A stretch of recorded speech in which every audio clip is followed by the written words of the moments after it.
Hi, I'm excited to show you the cut garden update. Well, not even an update, it's the first time you've seen the cut garden. A little background history is in January, I decided I wanted a cut garden, and so I started planting seeds the first time. I've not done a lot with seedlings, and so I did a little research, watched videos, and I chose 5 different varieties of annuals that I think would be easy to start from seed. So I had Eskimo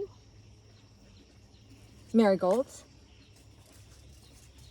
2 types of cosmos, bright lights and mixed seashell, the dwarf incredible sunflowers, which are right in front of you and they're looking fabulous, snapdragons, the tall mix, and my giant flowered mix of zinnias. So let's take a look at how everything has turned out. So when I when I started my seedlings, I had decided how many I was going to have for such a small garden.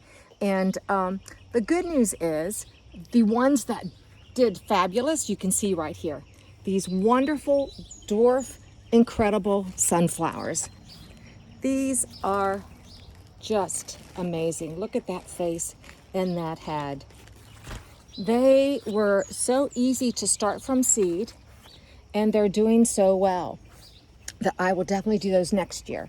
My little Eskimo marigold, out of I think 24 marigold seeds, I had 2 to germinate inside.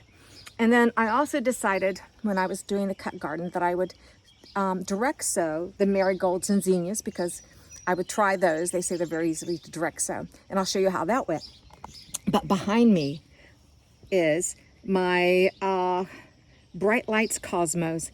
They're doing beautiful. You can see how they've just really done well. And with the Cosmos, if you've been watching for a while, during the process of their germination and different stages of their growth, 2 accidents happened with them that I'm surprised. I had, I think, 6 that survived the accidents. The first one was the grow tower that I had them in with 4 trays. It collapsed. I came downstairs and the Cosmos really took a hit. They landed on top of their small, fragile branches at the time. Several, I just had to throw out what I could and replanted some, and they were doing really well. And then as all of these plants started getting larger, because I planted too many snapdragons, I don't know how many, 72 snapdragons, I had to find more spaces to put more grow lights. And I put the Cosmos in a room and totally forgot about them. And when I went, I kept thinking there's more plants somewhere. And so 2 or 3 days, 4 days, maybe a week later, I go upstairs and they're dried out. But I added water, they came back, and this is what we have left of the Cosmos. Looks like about 6 of them. The snapdragons, though, beautiful. Let's take a look at their colors right now. Look at this. Isn't that beautiful magenta? And these will get a little taller, and I will cut them. This nice pale lilac, lovely.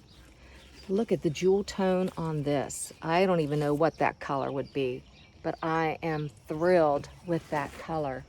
And I'm hoping you can see, let me show you the difference here. This is a Cosmos, and I'm hoping that this is that seashell mix with the purples and the pinks.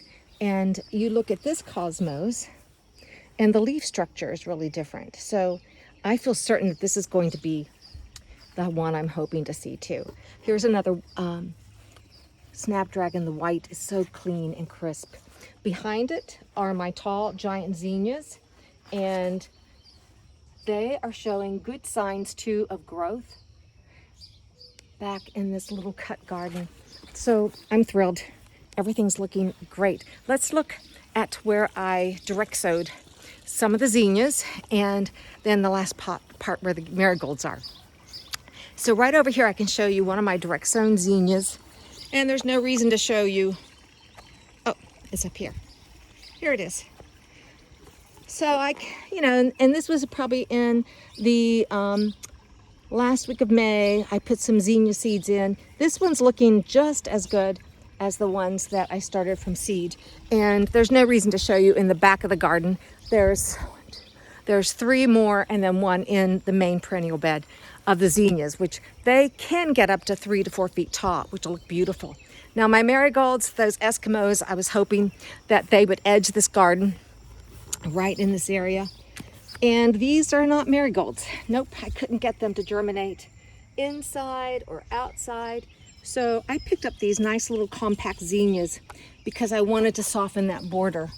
And it won't deter me. I had so much fun last winter deciding to start seeds and to anticipate a cut garden, that I will keep that small little plot of land for a cut garden next year. And it is fun to always have something to look forward to when you're gardening, whether you're starting from seed or if you're buying plants and planting. So I would suggest you try that. Yeah, this garden has done really well. I'd never been gardened in. I took the sod off, and there's videos of those on my channel. So if you're interested, you can take a look. But otherwise, think about a cut garden for yourself. Erin of Florets has helped me so much with watching her videos and her series on how to cut back and how to start seeds and not to get so wigged out if things like your marigolds don't germinate when you want them to. It's all about having fun and trying new things. So thanks so much. It'll give you a lot of pleasure. It'll feed your soul and it'll make you happy. So keep watching, and I'll see you the next time. Bye.